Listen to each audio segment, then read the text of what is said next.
बहुत समय पहले देवताओं और दानवों के बीच लगातार युद्ध होता रहता था। एक समय ऐसा आया जब देवता बेहद कमजोर हो गए और उनकी शक्ति खत्म होने लगी। तब सभी देवता भगवान विष्णु के पास पहुँचे और उनसे सहायता मांगी। भगवान विष्णु ने कहा, यदि अमृत प्रताप प्राप्त हो जाए तो देवता अमर और शक्तिशाली हो जाएंगे।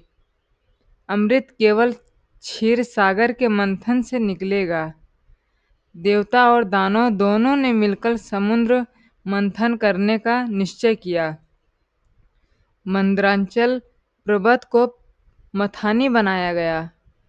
वासुकी नाग को रस्सी की तरह लपेटा गया। मंथन शुरू हुआ तो पहले हलाहल विष निकला। ये विष इतना भयंकर था कि तीनों लोगों को जलाने लगा। तब भगवान शिव ने यह विष अपने कंठ में धारण कर लिया और नीलकंठ कहलाए। फिर समुद्र से कई रत्न और दिव्य वस्तुएं निकलीं।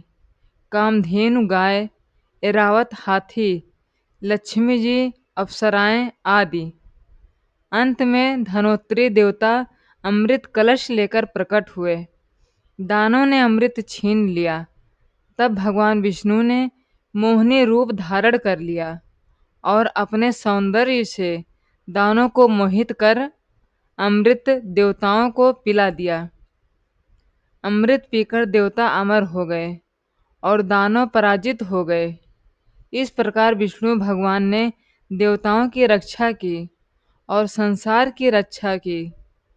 ये कथा हमें सिखाती है कि कठिनाइयों और विषम परिस्थितियों में धैर्य और बुद्धि से काम लेने पर विजय अवश्य मिलती है। साथ ही भगवान विष्णु सदा धर्म की रक्षा के लिए तत्पर रहते थे। जैसे ही अमृत कलश प्रकट हुआ, दानव ने तुरंत उसे छीन लिया।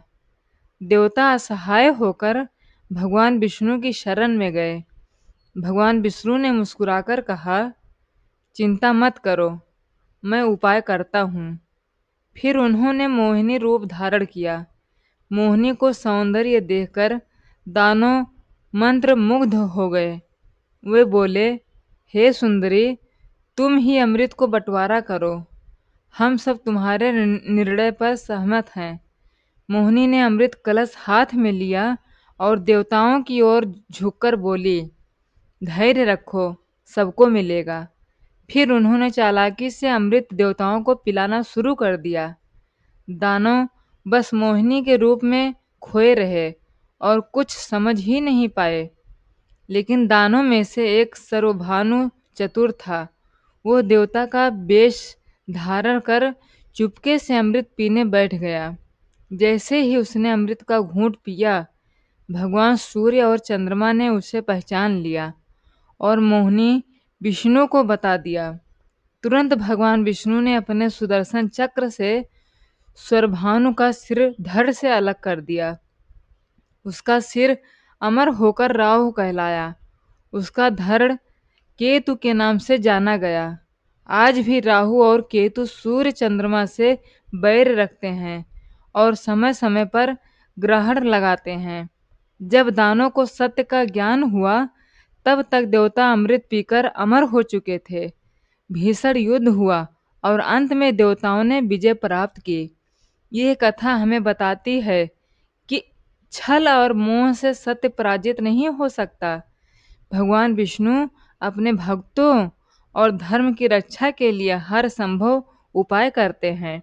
जब देवताओं ने अमृत पी लिया और दानव हार गए, तब क्षीर सागर से निकली सभी दिव्य वस्तुएं अपने अपने स्थानों पर चली गईं। समुद्र मंथन से माता लक्ष्मी भी प्रकट हुईं। वे कमल पर विराजमान थीं, हाथों में कमल पुष्प लिए। सभी देव दानव उनकी ओर देखने लगे, परंतु लक्ष्मी जी ने भगवान विष्णु को पति रूप में स्वीकार किया और उनके वक्ष स्थल पर वास किया। तभी से विष्णु जी की श्रीपति कहलाए। अमृत प्राप्त करके देवता शक्तिशाली हो गए, धर्म की स्थापना हुई और लोक व्यवस्था पुनः संतुलित हो गई। दानव क्रोधित अवश्य हुए, लेकिन अमृत के बिना वे पराजित और दुर्बल हो गए। समुद्र मंथन यह दर्शाता है कि जीवन एक महासागर है। जब हम इसे मथते हैं तो पहले कठिनाइयाँ और विष निकलते हैं, जैसे हलाहल। लेकिन यदि धैर्य रखें और भगवान पर भरोसा करें तो अतः अमृत अर्थात सफलता और दिव्य ज्ञान अवश्य मिलता है। भगवान विष्णु सदैव अपने भक्तों और धर्म की रक्षा के लिए अवतार लेते हैं। इस प्रकार विष्णु भगवान की समुद्र मंथन कथा हमें यह सिखाती है कि धैर्य, सहयोग और भगवान पर आस्था से हर संकट का समाधान संभव है।